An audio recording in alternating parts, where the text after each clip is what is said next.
Hey Algebra 2, here are the notes for 13.3, day 1, regarding trig functions of general angles. So at the top here, you can see that I've got this picture out of the textbook. But what does this picture actually show us?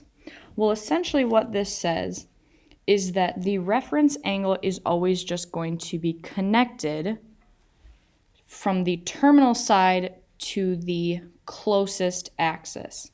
So something in the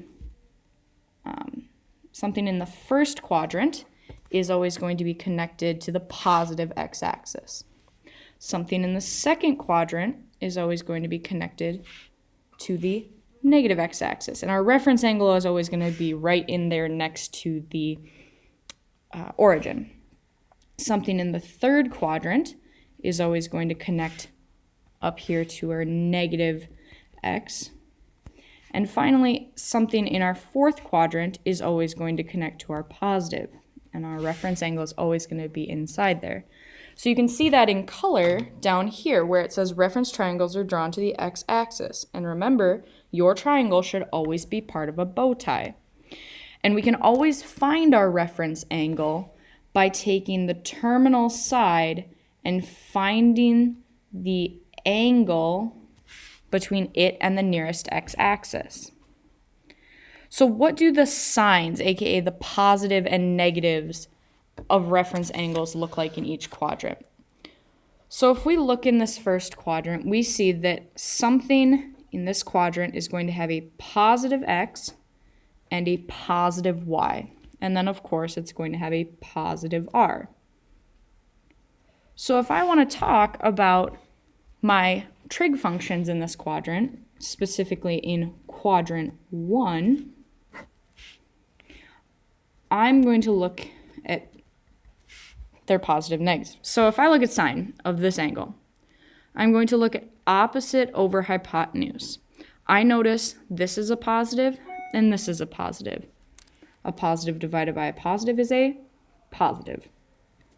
Same thing with cosine of theta. I notice positive adjacent over a positive hypotenuse, positive cosine.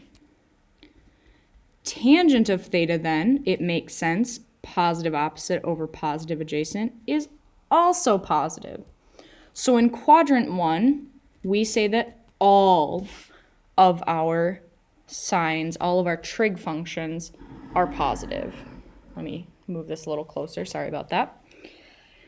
Now, what if we go over here to quad 2? What is the difference? Well, if we look here, we're actually going in the negative x direction, but our y is still positive and our r is still positive. Notice that's because when I square x and I square y to add, it's still a positive number. So in quad 2, let's look at sine. Well, sine of my theta, sine of my reference angle, is going to be a positive over a positive. So it's positive. Cosine, however, is going to be a negative over a positive. Since it's a negative over a positive, it's going to be overall negative. And then tangent of theta is a positive over a negative, making it negative.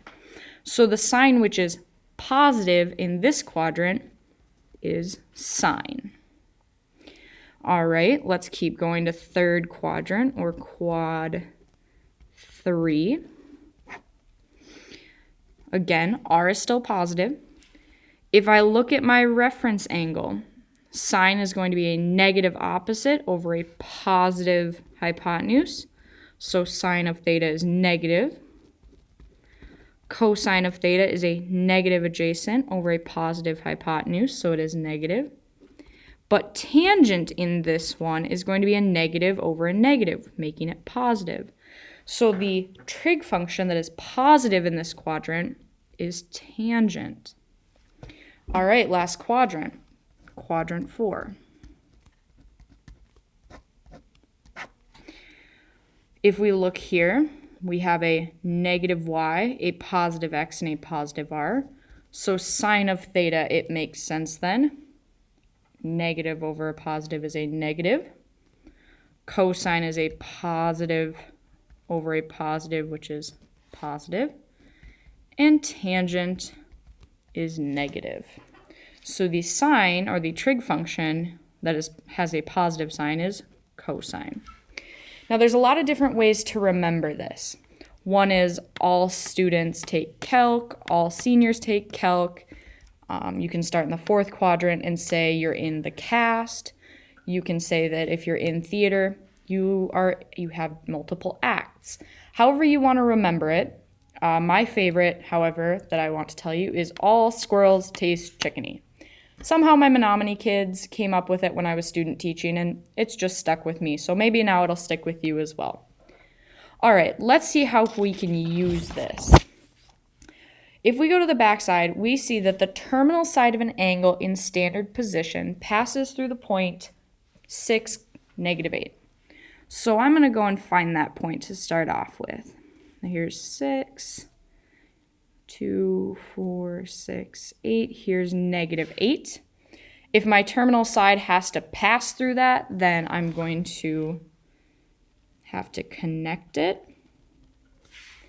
So there is the terminal side of my angle. So now, if I want to create the reference angle in order to find the exact trig functions, I need to connect it to the positive x-axis. This is now my reference angle. And I'm going to label the sides that I know. I know that this side is 6. I know that this side is -8. And I know that because this is a 3, 4, 5, this middle is going to be 10. So now, if I want to find the exact values of sine, cosine, and tangent, I can just use the triangle that I've created. I know that sine of theta is opposite over hypotenuse, or -8 over 10. I know that cosine is adjacent over hypotenuse, or 6 over 10. And I know that tangent is opposite over adjacent, which is -8 over 6. Now, you can also do these because it's a ratio as -4 over 5, 3 over 5, and -4 over 3. Those are also acceptable. But now let's get a little more challenging. Let's use this idea of a reference triangle to find exact values of trig functions. So if I want to find the tangent of 330, well, I know I start here, I go all the way around. Here's my 330. I connect it up to my positive x-axis. I'm going to say 330 degrees. But if I want to talk about the reference angle, it's right here, and it happens to be 30 degrees. Now, I know for a 30, 60, 90 what each of the sides is. So I'm going to label those appropriately. Because I'm going in the negative y, I'm going to make that a negative. I know that this is √3, and then I know that this is a 2. So if I want to find the exact value of tangent, I can now just say opposite over adjacent is -1 over √3, or -√3 over 3 when I rationalize it. I kind of rushed through that one, so let's go through another one. Sine of -pi over 4. Well, I know that pi over 4 is up here. It's 45 degrees. But because this is negative, I actually have to go down instead. So I'm going to go down to 45 degrees, and I'm going to then connect back up here to the positive x-axis. And again, because I know this is a 45, 45, 90, I know that my sides are 1, 1, √2. However, I also know that this is a -1 because I'm going in the negative y direction.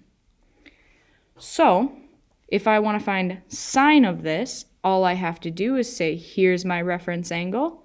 I need opposite over hypotenuse, or -1 over √2. When I rationalize, that becomes -√2 over 2. All right, one more. Cosine of 840. Now, I could go around the circle a whole bunch of times, draw all the little swirlies. I know some of you enjoy watching me do that. However, I am not going to. I am simply going to find the coterminal angle by subtracting 360 until I have a value between 0 and 360. I'm going to go out to 120,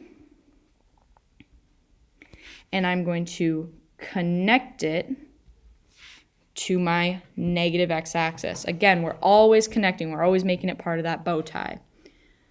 Because this is 120, I know the distance from 120 down to 180 is 60 degrees.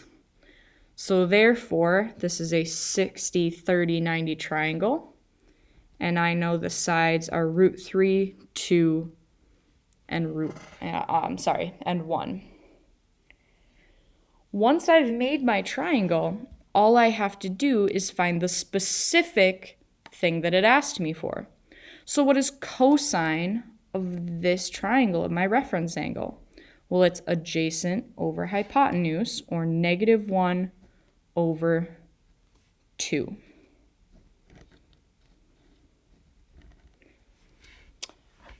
I know this can be really tricky, but ultimately your key is always just to start by finding your angle, connecting it to the x-axis, whether that be the negative or the positive, labeling your sides. It's always going to be a 30, 60, 90 or a 45, 45, 90. So as long as you have those two triangles memorized and their side lengths, you should be good to go. Let me know if you have any questions.